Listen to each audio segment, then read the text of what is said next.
We completely missed a huge clue in The Boys Season 5 trailer. And what is it? And honestly, I'm annoyed I didn't catch it sooner. It's all tied to this one moment that seems tiny. But once you notice it, you can't unsee it. And no, it's not about Kimiko. It's actually a much bigger clue about what's really going on with Butcher. Before we discuss this clue and what it means for Butcher's arc, we need to rewind to a scene from Season 4 that's been bothering me for a while now. It's the moment where Ryan kills Mallory. Because when you actually break it down, none of it feels right. The logistics just don't make sense. How did Butcher collapse and then wake up in a CIA safe house and then summon Mallory? Why is Mallory, the top CIA agent that cares and knows Ryan, acting like an impulsive idiot? Why is Ryan so emotionless after killing Aunt Grace? He always feels bad after splattering people. And how on earth did he walk out of a building so easily that was designed to contain him? Was the big red gas button the only failsafe? And how on earth did Butcher get Connect 4, the game Ryan loved to play, in the hospital? Was he carrying it with him to the bar? This scene was one of the big setup moments for Season 5. It was meant to make us question Ryan. Is he now going to side with Homelander? But what if the whole thing was a big misdirect? Because let's face it, we've been playing that game with Ryan for multiple seasons now. Season 5 is probably going to focus less on Ryan choosing sides, and more on who Ryan becomes without anyone trying to influence him, manipulate him, control him. So what if the scene wasn't about Ryan at all? It was all about Butcher.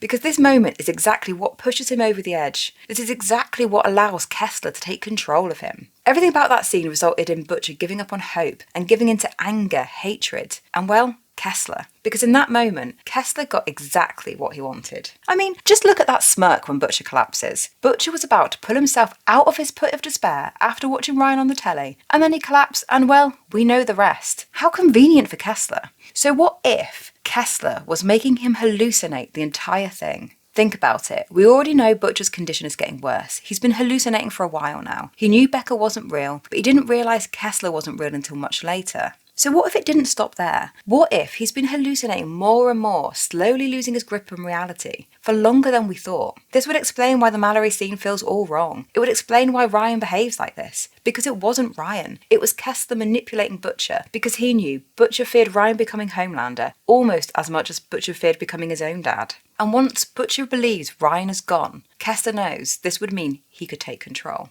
And Kessler, he's all about the symbolic embodiment of hatred, anger, complete destruction. Now let's talk about the trailer, because it raised a massive question. Why are the boys working with Butcher again? They hated him, they fought him, they barely tolerated him. And after Newman, why would the boys work with Butcher again? The obvious answer is he's a necessary evil, and they needed him to get Hughie and Frenchie back. But after rewatching the trailer a dozen times, the explanation starts to fall apart. We see A-Train and Starlight breaking into the camp to free Hughie. This looks like episode 1 material, the early rescue mission. And honestly, they don't need Butcher for this, especially if they've got some of the Gen V kids helping. The trailer does imply Hughie is freed first, so maybe with Frenchie he was deeper into Vought and they needed to bring in reinforcements. And maybe that's where Butcher comes in. Because let's be real, Frenchie is the only reason Kimiko would even consider working with Butcher again. And speaking of Frenchie, I think his storyline's going to get really dark. He was only just starting to heal from the awful things Nina and Butcher made him do, and God knows what Kate was making him do. But don't worry, Kimiko will bring him back, she always does, although Kate might want to stay away from her. So let's look at the clue. In the trailer, we hear Kimiko speaking, and in this scene, she's surprised A-Train and Starlight are friends, meaning this clearly happened early in the season, so she must be talking throughout Season 5. So here's the question. Why in this part of the trailer, when she's with Butcher, is she silent again? It doesn't make sense because Hughie and Frenchie are there, so it must be after this moment. But wait, Butcher doesn't know Kimiko can talk. She found her voice after Frenchie was taken, which means Butcher could be hallucinating this. And if Butcher is hallucinating Kimiko, what we are seeing might be Butcher's fractured perspective bleeding into the actual events. It could be the moment that the show is telling us Butcher has lost it. So what does this all mean for Butcher's arc in Season 5? Well, it all depends on one question. Is there any Butcher left, or is he all Kessler now? Because if he's all Kessler, if the tumour has finally taken over, then the answer is simple. He needs to be stopped, because Kessler will not stop until he has destroyed everything. And honestly, the fandom's favourite theory is Butcher becomes the ultimate villain of the story and Hughie has to be the one to take him down. But here's the thing.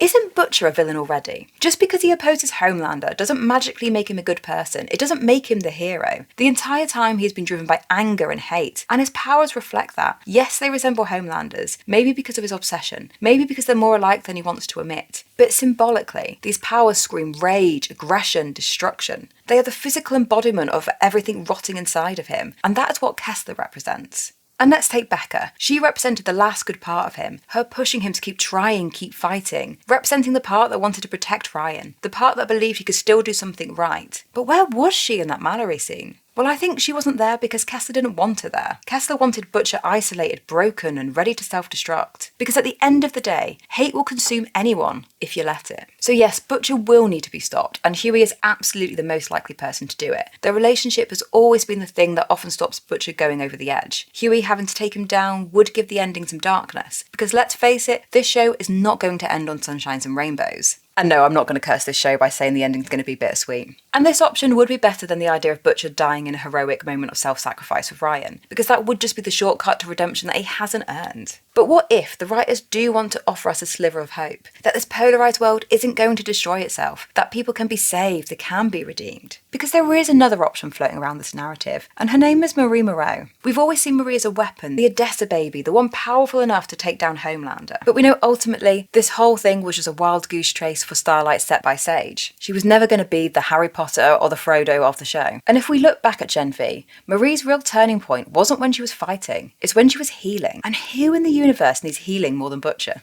Marie's abilities aren't just defensive, they're restorative. She can manipulate blood, repair damage, stabilise bodies that should be dead. And Butcher's entire problem is that his body is being eaten alive from the inside out. So what if Marie isn't the weapon to kill Homelander, but potentially the key to saving Butcher, to heal him enough to give him the chance to choose something other than hate? Because if Season 5 is about Butcher losing his grip on reality, maybe the endgame is whether he can claw himself back. And Marie, with the help of Ryan and Hughie, might be able to put him out of that darkness. So what do you guys think? Is my headcanon just trying to make up for this scene? Has Butcher finally lost it? How do you think his arc will end? Let me know your thoughts below, and as always, I'll see you next time.